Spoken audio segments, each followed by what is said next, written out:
흔히들 이 시편 19장을 보고 가장 심오하고 아름다운 시 중에 하나다 이렇게 말들을 많이 합니다. 그 이유는 여러 가지가 있겠습니다만은 19장을 우리 모두가 읽을 때마다 느끼는 바입니다만은 너무 시적입니다. 그리고 우리나라 번역도 참 걸작으로 번역을 했다고 생각합니다. 너무 번역이 또 아름답고 잘 됐습니다. 그래서 우리 마음에 와 닿는 그 시적인 감각이 더 강렬하게 느껴지는 것 같습니다. 이 시의 영역은 우리가 1절에서 하늘과 궁창을 논하는 것으로부터 시작하는데 이것이 점점 하나님의 말씀으로 연결되고 나중에는 14절 우리의 입의 말과 마음의 묵상에까지 이어지는 참 광범위한 영역을 커버하는 시라고 우리가 이야기할 수 있습니다.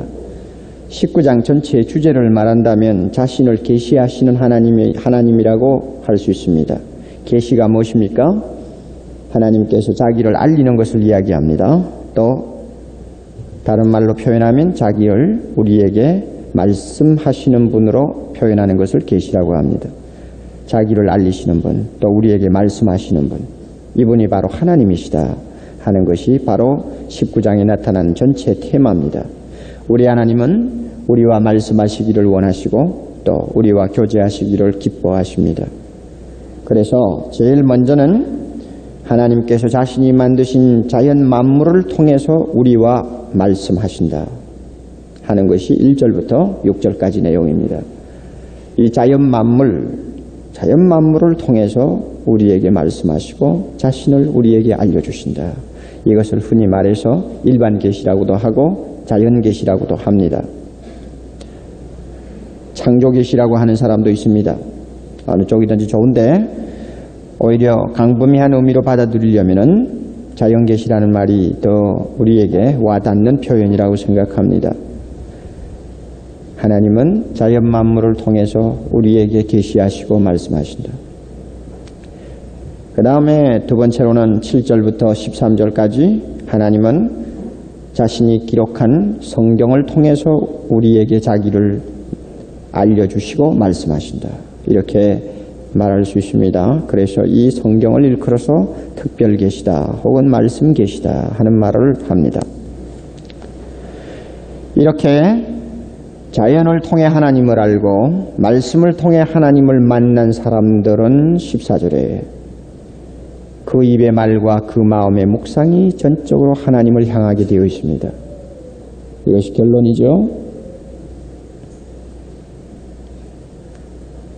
어떻게 보면은 하나님이 자기를 이처럼 우리에게 알리시기를 원하시며 교제하시기를 원하신다 하는 것은 신구약 성경 전체에 흐르는 하나의 중요한 사상이라고 봅니다. 우리 하나님은 혼자 계시기를 원하시는 분이 아닙니다. 저 높은 곳 거룩한 곳에서 혼자 모든 다른 피조물과 인연을 끊고 자기 자신이 유아 독종격으로 구하시기를 원하시는 그런 고립된 하나님이 아닙니다. 하나님은 말씀하시기를 좋아합니다. 하나님은 교제하기를 좋아합니다. 자기가 만든 피조물과 함께 깊은 관계를 맺기를 좋아하시는 분입니다. 이것이 하나님이라는 것을 어디에서 가르쳐주고 있습니까? 성경 전체를 통해서 가르쳐주고 있습니다. 그래서 성경 전체를 일컬어서 계시라고 하는 단어를 사용합니다. 그것은 정확하게 성경의 성격을 본 표현이라고 생각합니다. 히브리서 1장을 잠깐 넘어갔다가 오죠.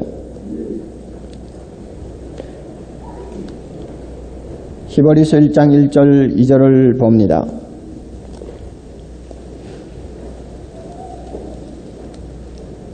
(353페이지) 1절입니다.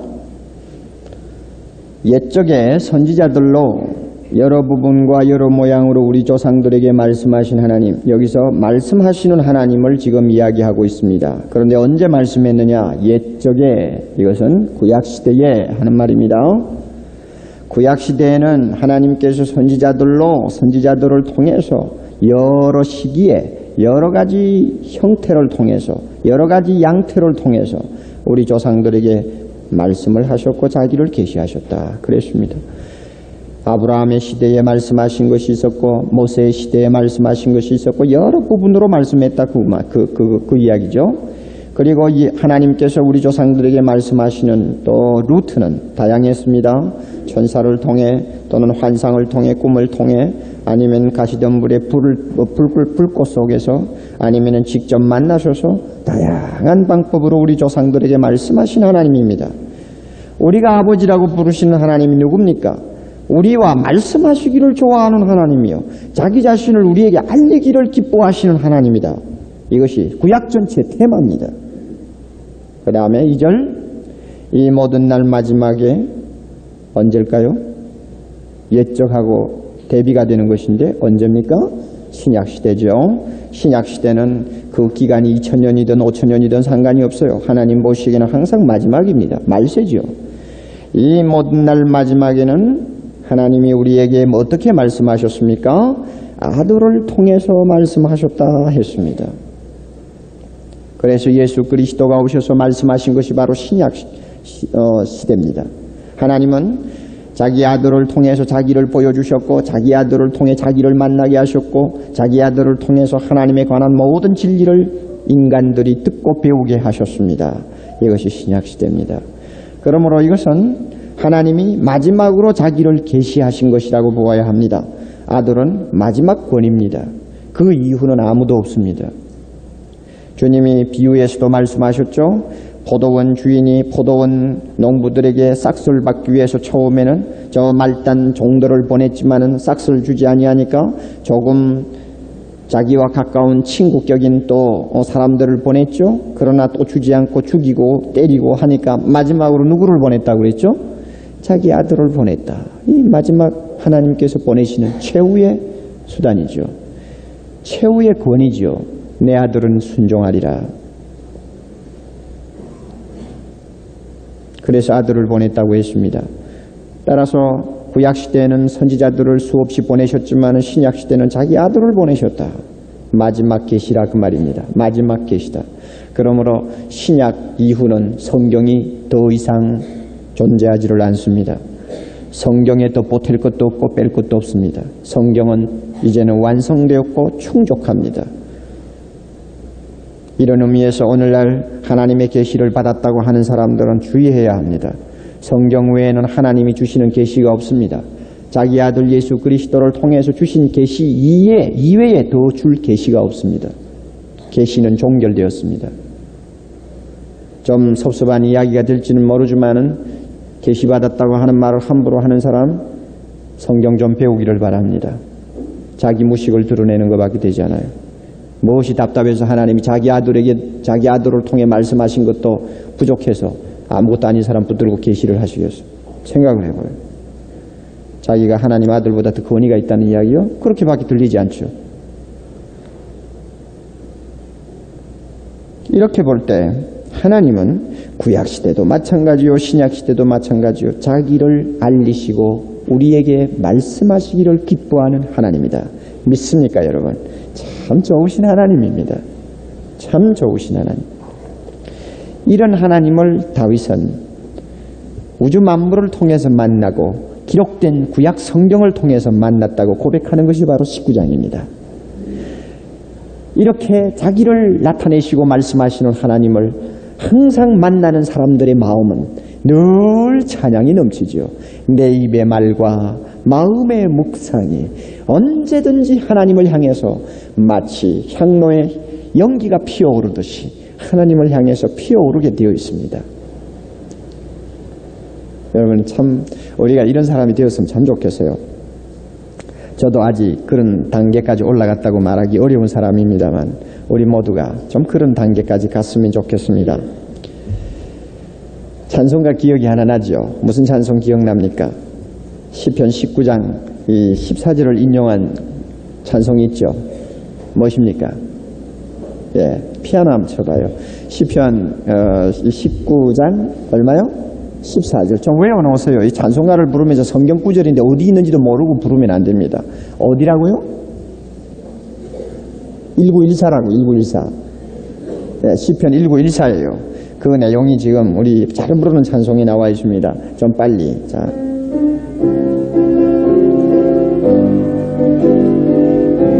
아주 좋은 찬송가예요.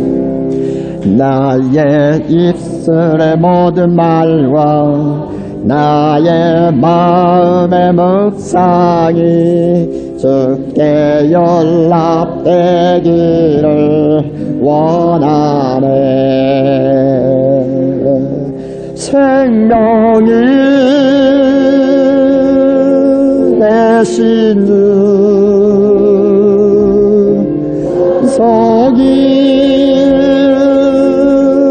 되신 주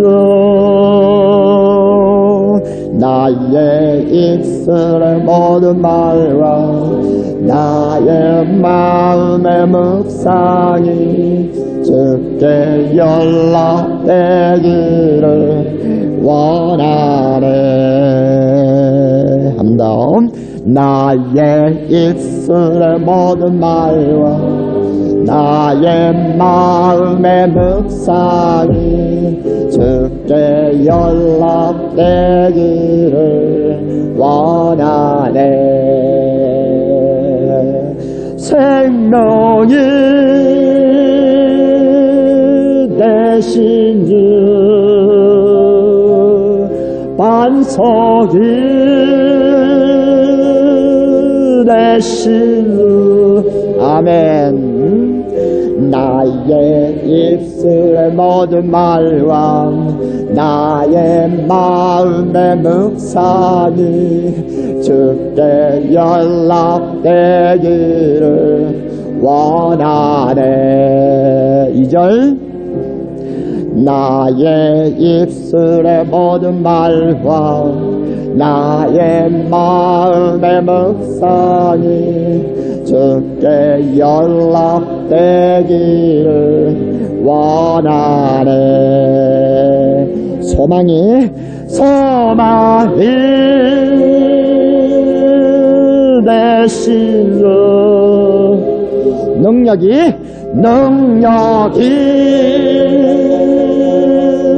되신 주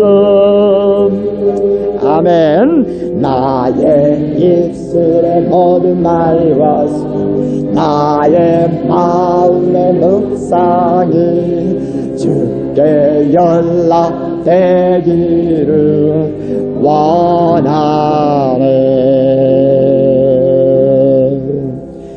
아멘. 시편 19장을 우리가 묵상하고 결론은 바로 14절에서 우리도 다윗같이 되는 것입니다. 이것이 중요하죠. 먼저 1절부터 6절까지 자연 만물을 통해서 말씀하시는 하나님 좀 우리가 살펴봅시다. 다윗은 날마다 높고 강대하고 찬란한 하늘을 올려다보면서 묵상할 때마다 장엄한 음성을 듣는 사람이었습니다. 그 음성이 무슨 음성인가요? 하늘이 하나님의 영광을 선포하는 음성이었습니다. 하늘을 궁창으로 표현합니다. 궁창이 창조자의 그 선하신 일을 노래하는 소리를 그는 들었습니다. 그 음성은 우리 인간이 알아듣는 언어가 없습니다. 또 우리 인간이 들을 수 있는 어떤 소리도 아닙니다. 그럼에도 불구하고 4절에 다윗이 그 공창이 선포하는 찬양의 소리를 들으니까 그 소리는 온 땅 끝까지 안 통하는 데가 없고 온 우주 만물 끝까지 그 소리가 이르지 아니하는 곳이 없다는 것을 그는 알았습니다. 참 대단하죠. 이것을 단순히 하나의 시적인 표현이다 이렇게 말하면 안 됩니다. 성령의 감동함을 받은 사람, 자연 속에서 하나님의 영광을 볼 수 있는 영의 눈이 열린 사람, 영의 귀가 열린 사람은 인간이 듣는 그런 소리도 아니요, 인간이 알아듣는 언어도 아니지만 자연을 통해서 울려 퍼지는 놀라운 소리를, 음성을 듣게 된다는 것입니다. 아마 이것은 믿음의 소리겠죠. 신비적으로 생각하지 마십시오. 이것은 믿음의 소리죠.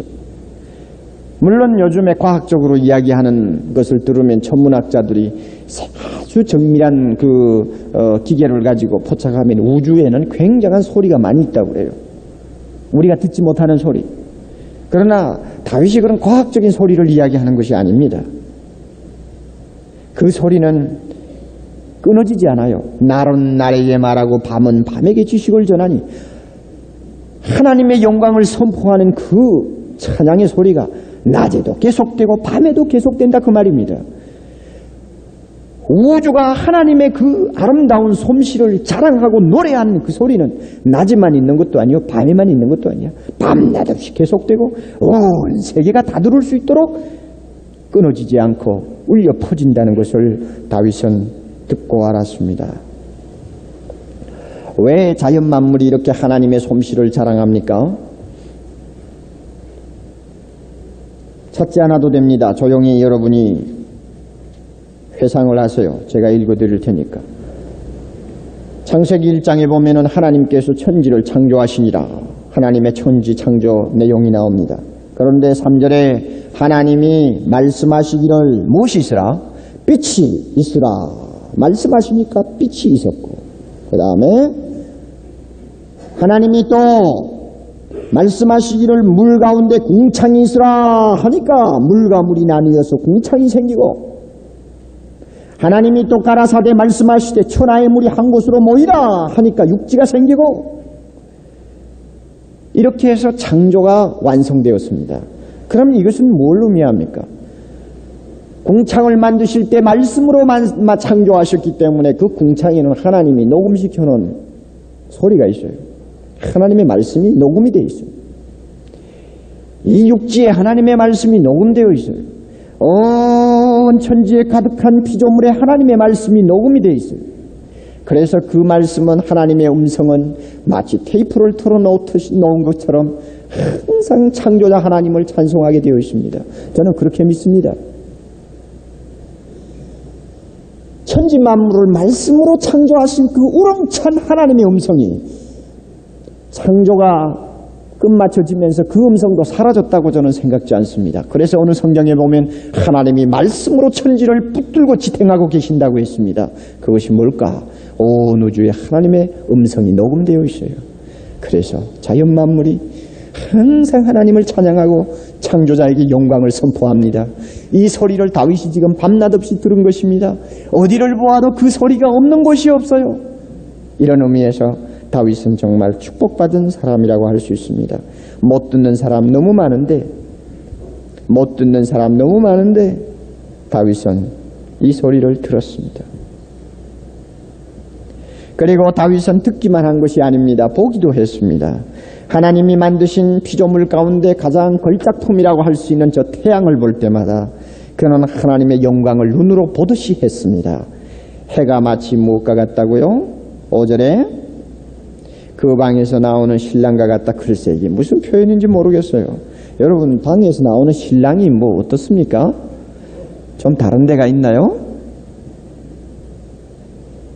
어디 시집 가신 분들 한 말씀 해보세요. 시집 가서 방에서 신랑이 문을 열고 나오는 게 뭐 좀 다른 데가 있나요? 뭐 예를 들면 뭐 더 젊음이 넘친다든지 뭐 아니면 더 뭐 남자답고 아름답다든지 뭐가 있나요? 글쎄 왜 이런 표현을 했는지는 모르지만 신선하고 젊고 생생하다는 어떤 의미가 있겠죠. 다윗이 하늘의 해를 볼 때마다 그것을 느꼈습니다. 이야, 하나님의 걸작품. 그리고 아침에 떠서 저녁에 질 때까지 그 넓은 창공을 달려가는 모습이 마치 장사가 힘있게 다rum박질 치는 것처럼 그는 보았습니다. 그 해가 움직이는 모습을 볼 때마다 하나님의 영광을 그는 눈으로 확인하고 있었습니다. 그러니 다윗은요, 귀로 듣고 눈으로 보면서 자연 만물을 통해 하나님의 말씀을 들었고 하나님의 그 솜씨를 알았고 하나님과 깊은 교제를 나누는 복된 사람이었습니다. 우리 모두 좀 이렇게 되었으면 좋겠습니다. 현대 문명은 우리가 다윗과 같은 이런 복된 사람이 되는 일을 얼마나 방해하고 있는지 모릅니다. 밤에 나가서 밤하늘을 쳐다봐도 뽀얗게 구름이 끼어서 그 아름답고 찬란한 이럴 성신을 볼 수가 없습니다. 네온사인에 우리 눈이 더 휘황찬란하게 부시어서 하나님이 만드신 자연을 보는 데는 한참 도시를 벗어나야만이 가능한 것이 우리의 심정입니다. 너무 분주하고 너무 복잡한 하루를 살다 보면 하늘을 한번 올려다볼 틈도 없습니다. 나무에서 지저귀는 새 한 마리의 울음소리에 귀를 기울일 틈도 없습니다. 조그마한 풀포기에 남이 보아주듯 보지 않던 간에 소박하게 피어있는 야생화에 눈을 돌리고 조용히 하나님의 음성을 들을 그런 기회가 전혀 우리에게 주어지지 않는 삭막한 현실 속에 우리는 살고 있습니다. 그래서 다윗을 보면 참 별세계에 사는 것처럼 느껴지는 것입니다. 그러나 우리는 다시 다윗의 이 위치로 돌아가야 합니다. 자연을 통해서 하나님의 음성을 듣는 위치에 돌아가야 합니다. 자연을 통해 하나님의 영광을 선포하는 음성 앞에 경외감을 느끼는 자리에 돌아가야 합니다. 자연 앞에서 우리는 하나님과 깊은 대화를 할 줄 아는 자리까지 들어가야 합니다. 이렇게 될 때 우리는 좀 더 순수한 하나님의 자녀로서의 모습을 되찾을 수 있다고 저는 생각합니다. 죄가 이 세상에 들어왔고 죄가 인간을 더럽힌 다음 우리에게 큰 변화가 두 가지 일어났습니다. 하나는 하나님의 영광을 자연을 통해서 보지 못하고 듣지 못하게 된 것입니다. 눈이 어두워지고 귀가 막힌 것입니다.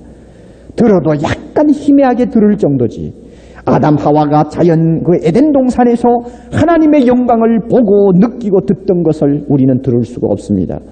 이만큼 우리는 피해를 보고 있습니다. 얼마나 죄가 미운지 모릅니다. 죄가 얼마나 우리를 더럽혔는지 모릅니다.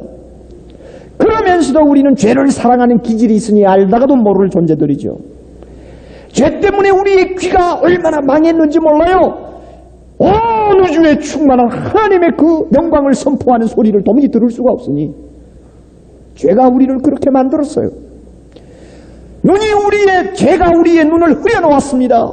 하늘을 보아도 아무리 아름다운 자연을 보아도 하나님의 그 영광을 찬양하는 자연의 그 순수한 모습을 발견할 수가 없는 것이 오늘날 오염된 우리의 눈이 아닙니까?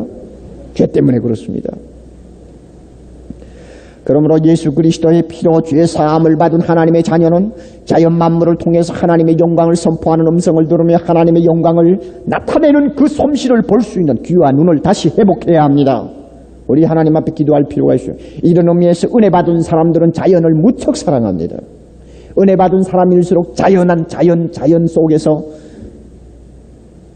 조용한 시간을 갖기를 좋아합니다. 은혜 받은 사람, 귀가 열린 사람, 눈이 열린 사람의 특징이죠. 죄가 이 세상에 들어와서 또 우리에게 해를 끼친 것이 있다면 자연을 통해서 하나님을 발견하는 대신에 자연을 하나님으로 대치해서 우상 숭배를 하게 되었다는 것입니다. 그렇죠? 다윗은 온 우주 만물을 그의 눈앞에 그려보면서 하나님 창조자를 찬양했는데 죄로 인하여 오염된 인간은 하나님은 발견하지 못하고 하나님이 만드신 이 우주를 하나님처럼 착각하고 우상을 숭배하는 사람이 되어버렸습니다.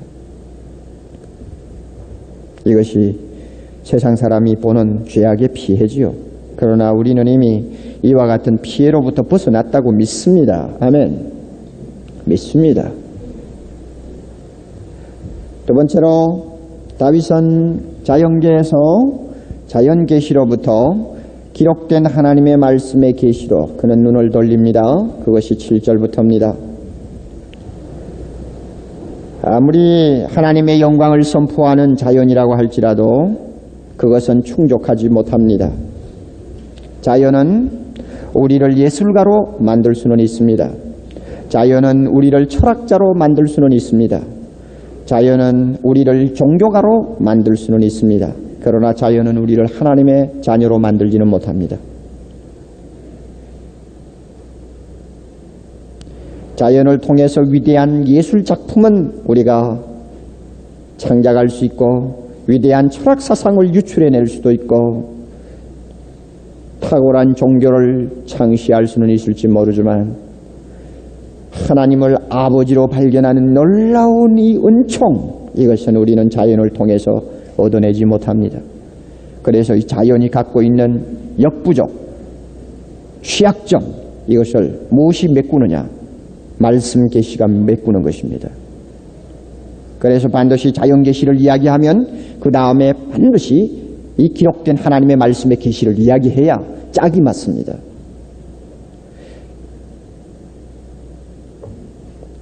그저 비근한 예가 될지는 모르겠습니다만 자연은 마치 레코드판에서 울려 나오는 아름다운 음악과 같다고 생각합니다. 아니면은 벽에 걸린 화가의 그림과 같다고 생각합니다. 우리는 음악을 들으면서 감상도 하고 즐길 수도 있습니다. 우리는 그림을 보면서 그림의 그 여러 가지 아름다운 그 솜씨를 우리는 뜯어보면서 감상을 할 수가 있습니다. 그러나 그것만 있다면 우리는 만족할 만한 것을 다 얻지 못합니다. 반드시 해설집이 필요합니다. 누구의 작품인가를 명시한 어떤 설명서가 필요합니다. 그 그림의 사상이 무엇인가를 우리에게 깨우쳐주는 어떤 가이드가 필요합니다. 그것이 있을 때 그 그림에 대한 것은 완벽하게 우리에게 하나의 사상, 하나의 예술작품으로 전달됩니다. 아무리 자연이 아름다워 그 가운데서 위대한 음악이 나오고 미술이 나온다 할지라도 하나님의 말씀이 없으면 이 자연의 구체적인 실제적인 창조자가 누군가를 우리는 배울 길이 없고 이 자연을 만든 목적도 우리는 배울 길이 없으며 이 자연 하나하나가 갖고 있는 의미가 무엇인가도 찾아낼 수가 없습니다. 그러므로 반드시 하나님의 말씀이 뒤따라가야 합니다. 이런 의미에서 19장에서 말씀 계시를 잇따라 이야기하는 것은 너무나 자연스러운 이야기입니다. 이 말씀은 어떤 말씀입니까? 자, 보세요. 7절에 완전한 것입니다. 또 어떤 것입니까? 확실합니다. 또 8절에 정직합니다. 또 순결합니다. 9절에 가면 이 말씀은 또 어떻습니까? 정결합니다. 영원합니다. 이 말씀은 확실합니다. 의롭습니다.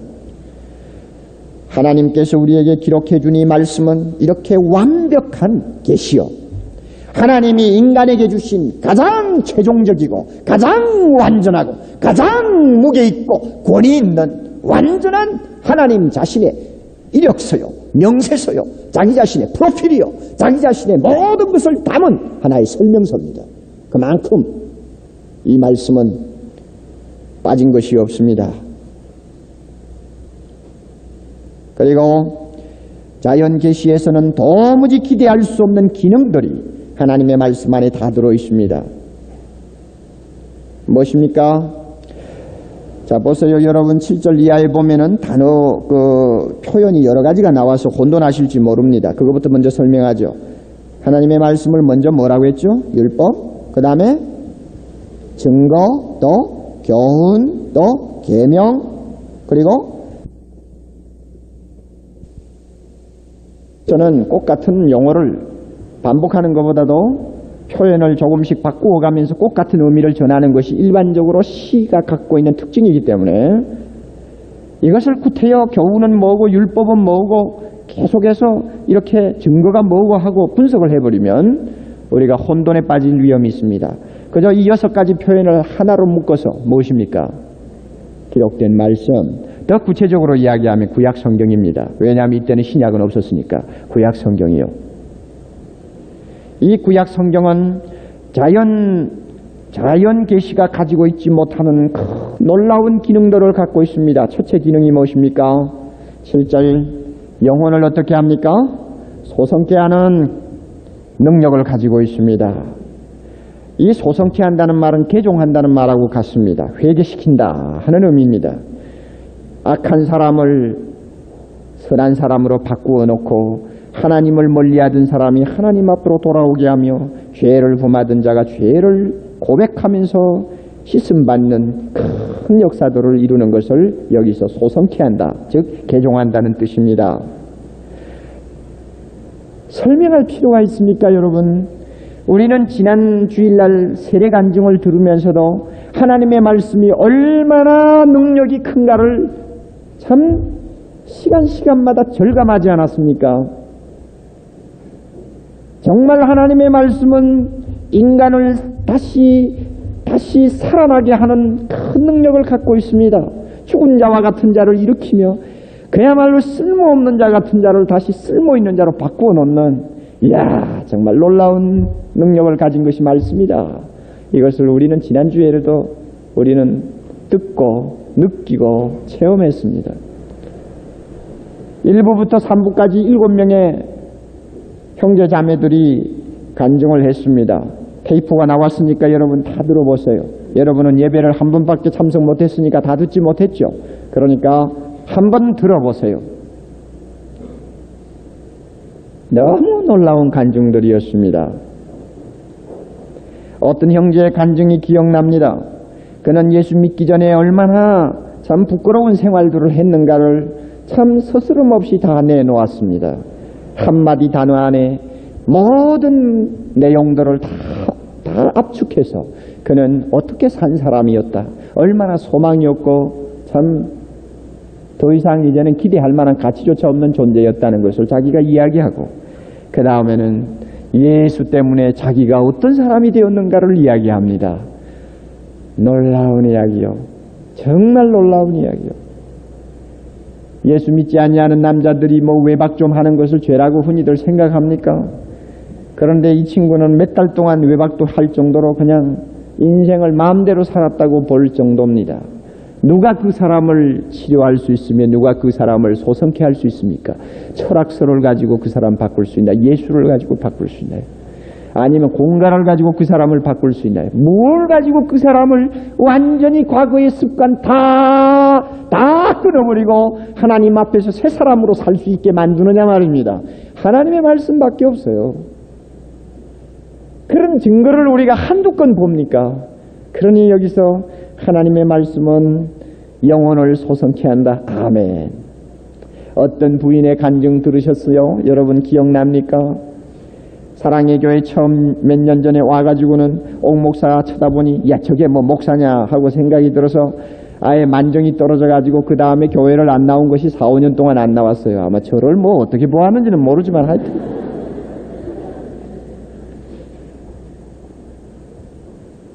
그 말은 간증에는 안 나왔어요. 안 나왔고 그 자매가 사랑방 모임 할 때 참석을 해서 사랑방 모임에서 저보고 한 이야기입니다. 그러고 보니까 한 6, 7년 전에 한번 만났던 자매같이 느껴져요. 그런데 전도를 받아 교회라고 와봤더니 목사가 만정이 떨어져서 그 다음에는 안 나왔다. 그리고는 돌아가서 몇 년 동안 어떻게 살았습니까? 인생의 허무 앞에서 그냥 그 젊은 여자가 아름다운 여자가 처절하게 상처를 입고 심지어 자녀들과 동반 자살을 하고 싶은 유혹 때문에 몸부림칠 정도로 살 의욕을 전혀 잃어버리고 인생의 가치와 의미를 하나도 모르고 그 30대 여자가 지금까지 몇 년을 살았다 그 말입니다. 뭐 인물이 없습니까? 공부를 못했습니까? 집에 돈이 없습니까? 뭘 봐도 빠지지 않는 여자가 왜 이렇게 됩니까? 그런데 보세요. 그가 예수 그리스도를 발견하고 난 다음부터 교회에 오면은 올 때마다 손수건으로 눈물 닦아내느라고 정신이 없고 남편을 보는 눈이 달라져. 자식을 보는 눈이 달라져. 누가 이렇게 사람을 바꾸어 놓을 수 있느냐 그 말입니다. 예? 누가 바꿀 수 있어? 하나님의 말씀이 바꾸는 거예요. 이 능력을 우리가 알지 못하고 성경 들고 다니면 이건 부끄러운 이야기입니다. 내가 바뀌지 않는 것은 내가 완악해서 바뀌지 않는 것이지. 하나님의 말씀이 실제로 역사하는 사람에게는 죽었던 자가 살아나는 기적이 이 말씀을 통해서 실증이 되고 있지 않습니까? 놀라운 말씀이에요.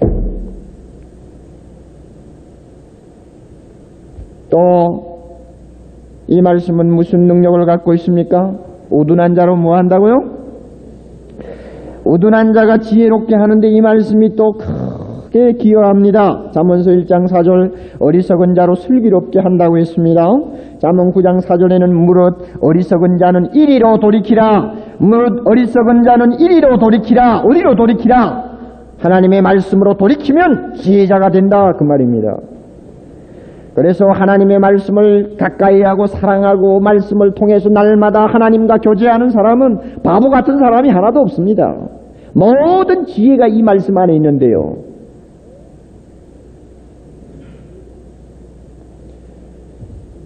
우리 부인들 남편 다루는 비결이 어디 있는지 알아요? 남편 다루는 지혜 말입니다. 어디서요?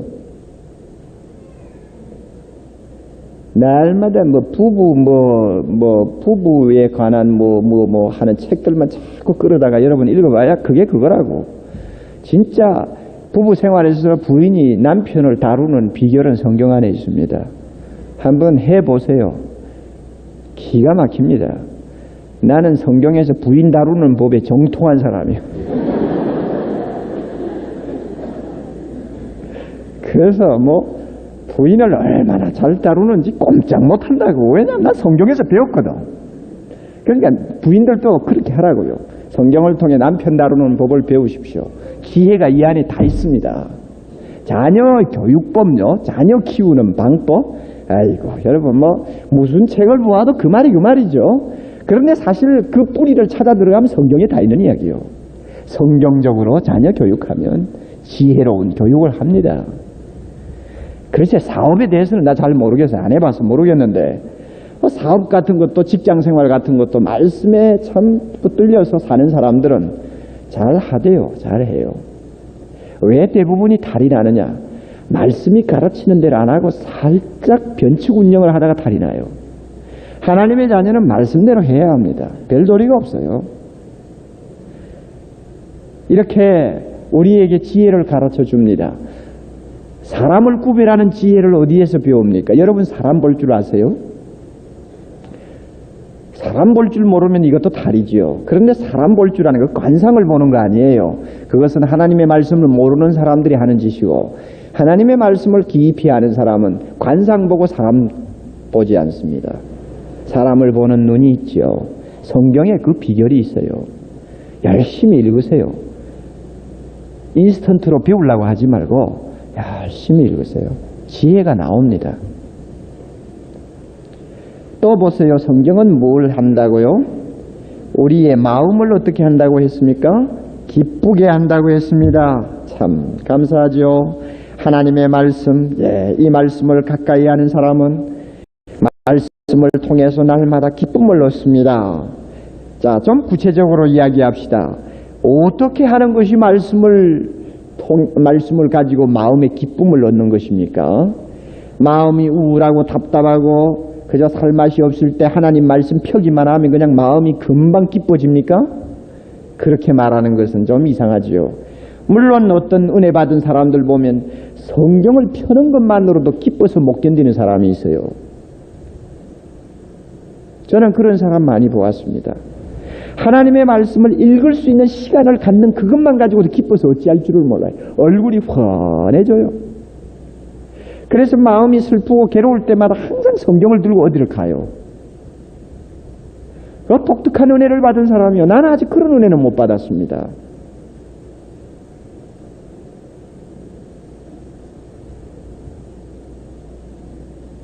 주의 법이 나의 즐거움이 되지 아니하였다면 내가 내 고난 중에 멸망하였으리이다. 고난 속에 무슨 즐거움이 있어? 그런데 하나님의 말씀을 통해 날마다 마음이 즐거웠다 그 이야기입니다. 만약에 성경을 통해 그 즐거움을 맛보는 생활이 없었더라면 고난 속에서 나는 자살을 했더니 벌써 인생 끝냈을 것입니다 하는 고백이 바로 시편 119편 저자의 고백 아닙니까? 그래서 그는 하나님의 말씀이 얼마나 좋은지 굴송이처럼 달다고 했죠. 그런데 여러분 어떻게 하는 것이 하나님의 말씀을 통해 마음의 기쁨을 얻는 것입니까? 제가 볼 때는 이 몇 가지 루트가 있다고 봅니다. 무조건 성경만 펴면 기쁘다 그런 사람도 있어요. 그러나 그렇게 되지 못하는 사람에게 있어서 몇 가지 루트가 있어요. 제일 초보적이라고 할까요? 제일 우리에게 흔히 있는 일은 성경을 읽어가다가 특별히 내 마음을 위로하는 말씀이 나올 때입니다. 그렇죠? 두려워 말라 내가 너와 함께 함이니라 하면은 막 그게 좋아가지고 어쩔 줄 모르죠. 불안했을 때 그 나에게 위로를 주는 말씀이란 말이에요. 그걸 찾았을 때 기쁨이 옵니다. 또 하나 있죠. 어떤 문제로 고심을 하고 있는데 성경을 쭉 읽으면서 묵상하는 중에 해답이 성경 안에서 발견될 때입니다. 기쁩니까 안 기쁩니까? 굉장히 기쁩니다. 그런 체험이 있어요. 또 있죠.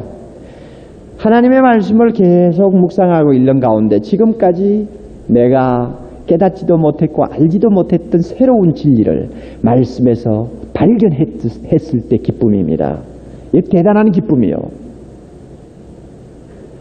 저는 제자훈련을 시킬 때도 그렇고 설교 준비할 때도 그렇고 지금까지 수십 번 읽으면서 발견하지 못했던 진리를 내 자신이 남을 훈련시키는 자리에 아니면 말씀을 준비하는 자리에서 문득문득 발견할 때가 많이 있는데 그때마다 막 메모를 하느라고 정신이 없죠. 그런데 기뻐요. 기쁨이 와요. 또 어떤 때 말씀을 통해 기쁨이 옵니까? 이것은 좀 높은 차원이죠. 하나님의 말씀이 항상 내 마음속에 가득해서 길을 가도 잠을 자다가도 항상 그 말씀이 메아리처럼 아니면 속삭이는 자장가처럼 내 마음에서 떠나지 않는 것을 체험할 때 기쁨입니다. 이걸 뭐라고 할까요? 다음에 제가 성령을 받았는가 하는 설교를 할 때 여러분 마음에서 솟는 뭐라고 그랬죠? 생수라는 표현을 했는데 아마 이거하고 연결될 수 있는 내용입니다. 참 언제든지 그 말씀이 마음에 풍성해요. 그저 어려운 일을 당하면 어려운 일을 당하는 대로 말씀이 생각나면서 나에게 큰 힘이 되고 또 좋은 일을 당하면 좋은 일을 당할 때도 거기에 해당하는 말씀이 생각이 나고 이거 항상 이렇게 뭔가 물이 가득한 것 같은 그런 뭐가 있어요. 이건 참 높은 차원입니다. 이런 체험을 하는 사람은 기쁨이 늘 있습니다. 말씀을 통해서 얻는 기쁨이 있어요. 여러분 어느 쪽에 더 많이 경험을 하는지 모르겠어요. 위로를 받는 말씀 얻었기 때문입니까? 문제 해결을 얻었습니까? 아니면은 진리를 깨달았습니까? 아니면은 말씀의 풍성함 때문에 오는 어떤 기쁨입니까? 어느 쪽에서 어떤 간에 하나님의 말씀은 우리의 마음을 기쁘게 해줍니다.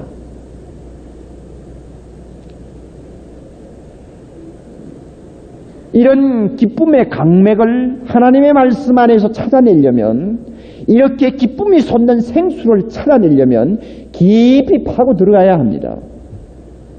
우리는 그만 성경만 펴가지고 눈으로 빨리빨리 어디 눈이 빨리 고정되는 데서 무언가를 얻으려고 막 한 칸 힘을 쓰다가 덮어버리는데 그런 그 값싼 인스턴트식의 성경을 읽으면 만년 가도 우리의 마음을 기쁘게 하는 그 맛을 못 봅니다. 인내하면서 시간을 투자하면서 말씀 앞에서 읽고 기다리고 묵상해야 됩니다.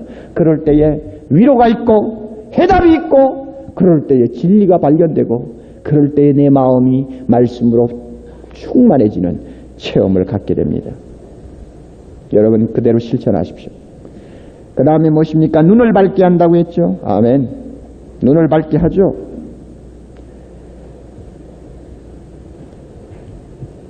우리가 인생을 걸어가면서 우리 눈이 어둡지 않게 하는 것이 무엇입니까? 하나님의 말씀입니다. 잘 기억하십시오. 이와 같은 기능을 가진 이와 같은 능력을 가진 하나님의 말씀이기 때문에 우리는 하나님의 말씀을 대하는 태도가 좀 바로 갖추어져야 합니다. 그 태도가 10절 11절을 이야기합니다. 어떤 태도를 가져야 합니까? 첫째, 금꽃 많은 정금보다도 사모할 것이고 꿀과 송이꿀보다 더 달도다. 사모한다, 사랑한다. 하나님의 말씀을 사랑하십시오. 이 자세가 있을 때 하나님의 말씀을 통해서 하나님은 우리에게 교제하시고 자기를 나타내십니다. 그 다음에 두 번째 자세 11절 주의 종이 이로 경계를 받아 이를 지킴으로 상이 크니이다. 경계를 받으십시오. 항상 하나님 앞에서 말씀 앞에서 교훈을 받고 책망을 받고 바르게 함을 받는 겸손한 자세를 가지십시오. 이럴 때에 하나님의 말씀을 통해 우리는 상급을 얻습니다. 두 가지 자세. 첫째 뭐요? 하나님의 말씀을 사랑하라. 그 다음 둘째는 경계를 받으라, 겸손하라 그 말이요. 하나님의 말씀이 꾸짖으면 책망을 그대로 듣고 하나님 앞에 회개하는 겸손한 자세를 가지라 그 말입니다. 이와 같이 하나님의 말씀을 대하는 태도가 항상 사랑하고 겸손한 자는 말씀을 통해서 하나님이 주시는 음성을 듣지 못하게 하는 모든 장애 요소를 하나님께서 제거해 줍니다. 그 장애 요소가 무엇입니까? 12절 우리의 허물을 항상 깨닫게 해서 그 허물을 제거해 줍니다. 심지어는 내가 알지 못했던 숨어있는 죄까지도 드러내서 그것들을 깨끗하게 처리해 줍니다. 왜? 그것들이 걸리면 하나님과 교제할 수가 없으니까. 하나님의 말씀을 통해서 마음의 기쁨을 얻지 못하고 눈을 밝게 할 수가 없으니까 하나님께서 그 말씀을 사랑하는 자에게는 항상 허물을 발견하게 하셔서 그로 하여금 하나님과 교제가 단절되지 않도록 해주신다는 말입니다. 동시에 13절 내가 고의적으로 나도 모르게 범하는 어떤 죄가 있단 말이에요. 의도적으로 범하는 죄까지도 하나님이 짓지 못하게 하시며 어떤 죄라도 우리를 지배하지 못하도록 해주십니다. 이렇게 함으로써 하나님과 우리 사이의 교제가 단절되지 않도록 해주십니다. 하나님의 말씀을 사랑하는 자, 하나님의 말씀을 겸허히 받아들이는 자에게 하나님이 이와 같은 준비 작업을 항상 해주십니다. 그러므로 하나님과 우리 사이에는 항상 대로가 열려 있습니다. 말씀을 펼 때마다 하나님은 나에게 말씀하십니다. 나는 하나님에게 응답합니다. 어떻게 응답할까요? 주여, 나의 반석이시여 나의 구속자이시여, 내 입의 말이 항상 하나님께 있습니다. 내 마음의 묵상이 항상 하나님 앞에 연락되기를 원합니다. 언제든지 하나님을 향한 내 마음의 기도와 찬양이 있습니다. 얼마나 좋아요. 자연을 통해서 하나님의 음성을 듣기를 원합니까? 하나님의 기록된 말씀을 통해 하나님의 음성을 듣기를 원합니까? 그 말씀을 사랑하십시오. 그 말씀 앞에서 겸손하십시오. 그러면 하나님께서 우리 하나님과 자기 사이에 대로가 막히지 않도록 항상 걸리는 장애물들은 제거해 줍니다. 숨은 죄든지 고범죄든지 더러운 허물이든지 다 제거해 주시고 깨끗하게 대로를 열어주신 다음에 하나님은 항상 우리 앞에 나타나셔서 자기를 계시해 주십니다. 그럴 때마다 그 하나님을 만나는 우리는 우리 입술에 하나님께 드릴 찬양이 있고 기도가 있습니다. 우리 마음에 하나님을 향한 무엇인가 속삭임이 있으며 묵상이 있습니다.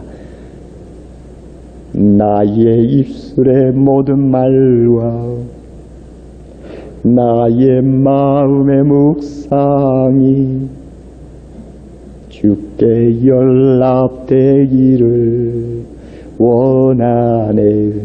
얼마나 좋아요. 이런 맛이 있기 때문에 예수 믿지 않습니까? 아멘입니까, 여러분? 다 같이 머리 숙이십시오.